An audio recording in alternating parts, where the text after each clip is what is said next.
It's one of the things that Johns Hopkins found, and so there's been other studies done, and there's been therapy done on people that are dying of terminal diseases, and they give them psilocybin. And when they give them these mushroom trips, they have these beautiful experiences where they completely accept death, and it's almost a universal reaction to it. That like the amount of people who still experience a positive benefit months and months after the experience while they're dying, that they say this was an incredibly moving and powerful moment in my life that allowed me to accept the fact that my time here is done. I mean, listen, if that's something that works for people and that's what it's designed to do, then I don't know if it's designed. Well, See, even if if it it's is designed, even if it it's might not be designed by God. Well, like it literally might. That's fine. I mean, I think there's also the generalized religious counter argument that there are no shortcuts to happiness. So let's pose a not sort really of thought a experiment. shortcut. I don't think. Well, it's a this is the shortcut. question, right? I mean, like, let's say that I could guarantee you that tomorrow you're going to be a happier person. All you have to do is take this regimen of drugs that you're going to take every day, and it's going to make you a happier person, a more well-rounded person, but it's going to permanently change your brain chemistry. Is that something that you think is good, or is it something you think is bad? Because from a religious perspective, there's an argument to be made that this is work you need to do on yourself without outside aid, if possible. If there's cases where you can't, then you can't. But yeah, Terrence it's an interesting McKenna, thought experiment. Terrence McKenna had a line about that. He said that there was a joke about there was a monk and he met Buddha because Buddha came to town, and he said he wanted to impress him. He said, "I practiced a city of levitation, and I have done this for 10 years, and now I can walk on water." And the Buddha says, "But the ferry's only a nickel." the idea is like, what are you fucking wasting your time?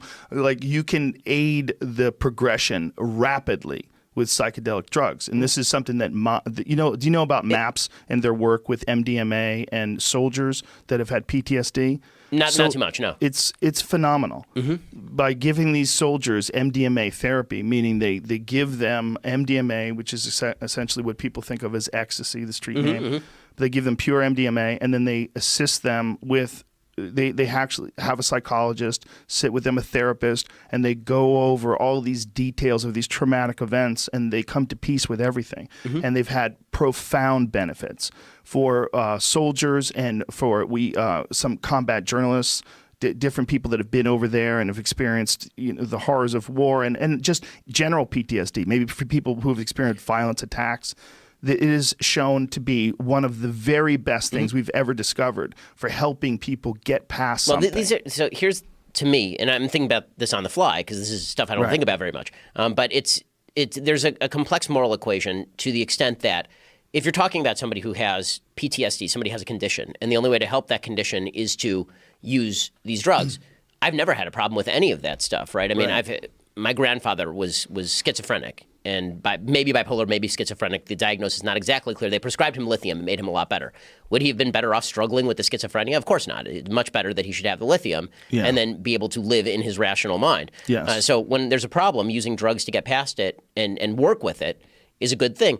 You do run the risk of the sort of Brave New World situation where you have a group of people who have a certain level of ersatz happiness that is not driven by a point of view, but more by just these chemicals in their body. The chemicals affect your point of view. Well, that is 100% true. Yeah. But Yuval Harari talks about maybe this is the future, right? He talks about the idea that maybe the future is we just drug ourselves until we're happy, basically, or that happiness is the drugs.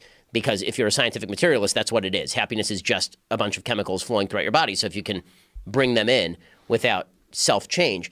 But I do wonder whether that robs people of a certain level of purpose, that the struggle is part of being human. I think we're changing what it is to be human just by carrying around phones and just... I mean, that's true. But I think that's, again, one of the things that I think makes being a human worthwhile is the idea that you are struggling. Like I think the struggle is actually meaningful. And I think that's why religions tend to set prophylactic rules, sometimes for good and sometimes for ill. So, for example, I'm addicted to my phone. I mean, there's just no question, right? It's in my hand all the time. But from Friday night to Saturday night, it's off. I can't look at it. I'm forbidden from looking at it. And this breaks the cycle, at least for one day a week. And that's a good thing that makes me better as a human being because it's a limit I set for myself and then a limit that I abide by. And if you believe in self-mastery, Where's the happy medium between self-mastery and I need a little bit of aid? And I think that there is a happy medium Yes. there, but I'm not sure that drugs are the answer to. I don't think you're suggesting drugs are the No, panacea. I'm not suggesting that. And I think there's also a problem with the word drugs. Everything is under that blanket, and that blanket can be entirely negative or extremely positive. And I mean in the generic. But I know, but there's a problem. I use it too. I mean, it's not accusing you, but that term, it's a problem. It's a problem term because what these are substances that are psychoactive. And some of them can be extremely beneficial, and some of them have short-term experiences that last with long-term results. And I don't think that there's enough knowledge that I don't think the people that are negative against it have experienced enough of it or have looked at it in an objective, rational way.